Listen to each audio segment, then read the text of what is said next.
السلام علیکم ناظرین، جہانزیب عباسی ایک نئے یوٹیوب پروگرام کے ساتھ حاضر ہے۔ سابق وزیر اعظم میاں محمد نواز شریف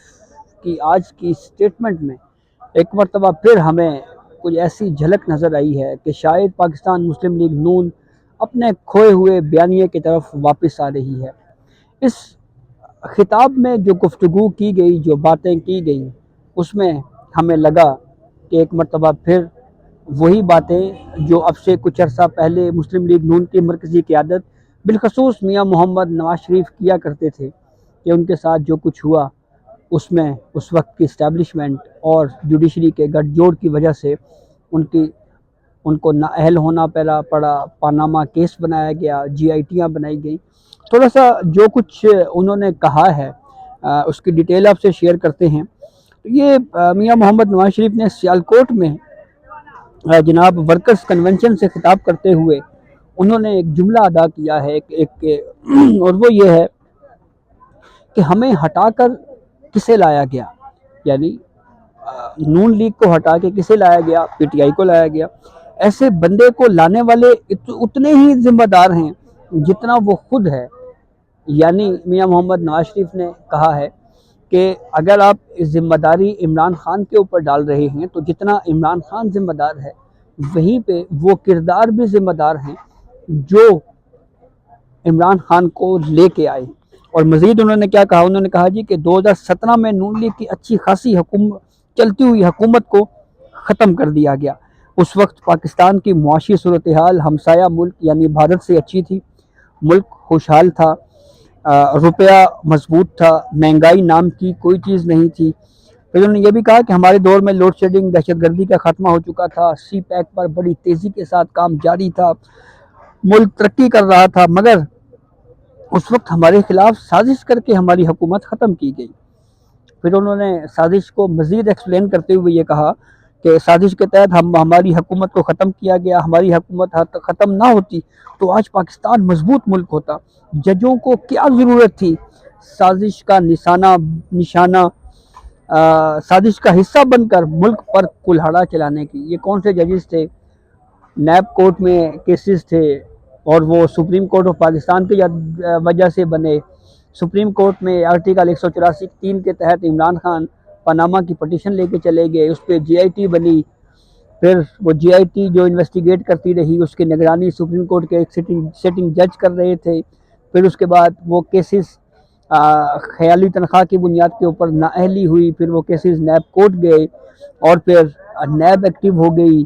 پھر گرفتاریاں ہوئیں۔ ایگزیکٹلی جو آج صورتحال پاکستان تحریک انصاف کو جس صورتحال کا سامنا ہے، اس وقت بھی یہی صورتحال تھی کہ الیکشنوں میں جب الیکشن کنڈکٹ ہو رہے تھے، الیکشن کمپین سے پہلے بھی یہی صورتحال تھی، پکڑ دکڑ، اور پھر الیکشن ہوئے اس وقت بھی میاں محمد نواز شریف اور مریم نواز جیل میں تھی۔ جیسے آج ہم دیکھ رہے ہیں کہ یوں لگتا ہے کہ جیسے انتخابات میں جب ہو رہے ہوں گے تو عمران خان جو ہے وہ جیل میں ہوں گے۔ پھر انہوں نے وہی بات کی کہ ایسے بندے کو لانے والے اتنے ہی ذمہ دار ہیں جتنے وہ خود ہیں۔ جو 70 سال اس ملک کے ساتھ کیا گیا، اللہ نہ کرے کسی اور ملک کے ساتھ ایسا ہو۔ پھر انہوں نے اچھا جی 70 سال تک اس ملک کے ساتھ جو کیا گیا اب وہ کون کرتا رہا؟ پھر اس کے بعد نواز شریف صاحب یہ بھی کہہ رہے ہیں بہت مشکل وقت دیکھا ہے، میں اپنی قوم کے ساتھ نبھا رہا ہوں، جتنا عرصہ اقتدار میں رہا اس سے زیادہ عرصہ جیلوں، ملک بدری اور مقدمے بھگتنے میں گزارا، لیکن میں نے کبھی ہمت نہیں ہاری۔ 2017 سے آج تک ہمارے خلاف سزاؤں کا سلسلہ چلتا رہا جو کچھ دن پہلے جا کے ختم ہوا۔ اور پھر انہوں نے یہ بھی کہا کہ ہمارے پاس اب غلطی کا موقع نہیں ہے، اگر اب بھی ہم نے سبق نہیں سیکھا، بقول علامہ اقبال، ہماری داستان نہ ہوگی داستانوں میں۔ اور یہ جناب جو گفتگو میاں محمد نواز شریف نے کی ہے، اس سے ایک چیز تو بہرحال یہ اسٹیبلش ہو رہی ہے کہ مسلم لیگ نون اپنا جو کھویا ہوا بیانیہ ہے وہ واپس لانے کی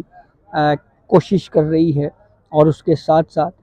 میاں محمد نواز شریف بھی جو پہلے آپ کو یاد ہوگا کہ جب ابھی لندن سے وہ پاکستان نہیں آئے تھے تو انہوں نے ایک گفتگو کی اور پھر اس کے بعد طرح طرح کی باتیں شروع ہو گئی جی کہ کوئی پیغام گیا ہے، پھر اس کے بعد وہ گفتگو کا سلسلہ رک گیا۔ پھر جب لاہور میں امید پاکستان کے نام سے جو ایک نیا سلسلہ شروع ہوا وہاں پہ بھی کافی بیلنس قسم کی گفتگو میاں محمد نواز شریف نے کی، لیکن اب جا کے وہ اچانک سے جو ہے وہ واپس اپنی اس لائن کی طرف آ رہے ہیں کہ وہ کردار بھی اتنے ہی قصوروار ہیں جتنا قصوروار جو ہے وہ جس شخص کو اس وقت ٹھہرایا جا رہا ہے۔ اب وہ کردار کون تھے؟ وہ کردار وہی تھے جن کے ایک کے حوالے میں سپریم کورٹ نے فیض آباد دھرنا میں لکھا، اور پھر اس میں بھی فیض آباد دھرنا ریویو کیس میں بھی اس کا نام آتا رہا، فیض حمید، اور پھر ان سے اوپر ایک صاحب تھے جنرل باجوہ۔ تو کیا میاں محمد نواز شریف ایک مرتبہ پھر یہ بات کر رہے ہیں کہ ان کرداروں کو سزا دی جائے، چاہے وہ جوڈیشری کے وقت اس وقت تھے یا وہ کردار اس وقت کی اسٹیبلشمنٹ میں تھے؟ یہ مطالبہ یا یہ بیانیہ مسلم لیگ نون نے پہلے بنایا، لیکن پھر اچانک کچھ ایسا ہوا جس کے سبب وہ لائن یا وہ گفتگو میں وہ دم نہ رہا اور ہمیں چیزیں بدلتی ہوئی نظر آئی۔ لیکن اب ایک مرتبہ پھر یہی بات کرنا، اور کیا اگر اس بیانیے میں آہستہ آہستہ شدت آئی تو پھر کیا ہوگا، یہ بہت اہم ہے۔ لیکن اب ایک چیز تو بالکل اسٹیبلش ہے کہ پنجاب کے اندر میاں محمد نواز شریف نے باضابطہ طور کے اوپر کنونشنز کے ذریعے یا جلسوں کے ذریعے جو ہے وہ ووٹر کو موٹیویٹ کرنے کا جو سلسلہ ہے وہ شروع کر دیا ہے۔ اس سے مسلم لیگ نون کو کس حد تک فائدہ ہو سکتا ہے، کیا فائدہ ہوگا یا نقصان ہوگا، یہ تو آنے والا وقت ہی بتائے گا۔ لیکن کچھ کیا سرائیاں اور بھی ہو رہی ہیں، کچھ باتیں اور بھی کی جا رہی ہیں۔ مثال کے طور پہ ایک بات یہ بھی کی جا رہی ہے کہ شاید اس پورے سینیریو میں میاں محمد نواز شریف نہیں ہیں بلکہ شہباز شریف ہیں، کیونکہ جو 16 مہینے میں ماشاءاللہ جو کردار جو کارکردگی میاں محمد شہباز شریف کی رہی، وہ جس طرح کی قانون سازی سیکریٹ ایکٹ میں اور اس طرح سے ہوتی رہی، اس کے بعد تو پھر یہ باتیں کی جا رہی تھیں کہ شاید اب اگلے امیدوار مسلم لیگ نون کے اگر کوئی ہوئے تو وہ شہباز شریف ہی ہوں گے۔ تو کیا میاں محمد نواز شریف بھی اس بات کو سمجھ چکے ہیں کہ وہ اب قابل قبول نہیں رہے، یا اس سے کوئی ان کو سیاسی طور کے اوپر فائدہ ہو سکتا ہے؟ اور ساتھ ساتھ یہ چرن بھی اب مارکیٹ میں بکنا شروع ہو گیا ہے کہ کسی قومی حکومت کی اس وقت جو ہے وہ ضرورت ہے، لیکن یہ پہلی مرتبہ ایسا نہیں ہوا کہ اس طرح کی کوئی بات کی گئی ہو۔ ہر 2 سال 3 سال کے بعد یا ہم صدارتی نظام کا شوشہ سنتے ہیں اور یا ہم اس طرح کی قومی حکومتوں کی باتیں کرتے ہیں، لیکن جو اصل میں ووٹ کے ذریعے حکومتوں کی تشکیل ہے اس کے اوپر ہر دور میں سوالات اٹھائے جاتے رہے ہیں۔ تو یہ اب تک کی اپڈیٹ تھی جس سے ہم نے آپ کو آگاہ کیا۔ بہت شکریہ۔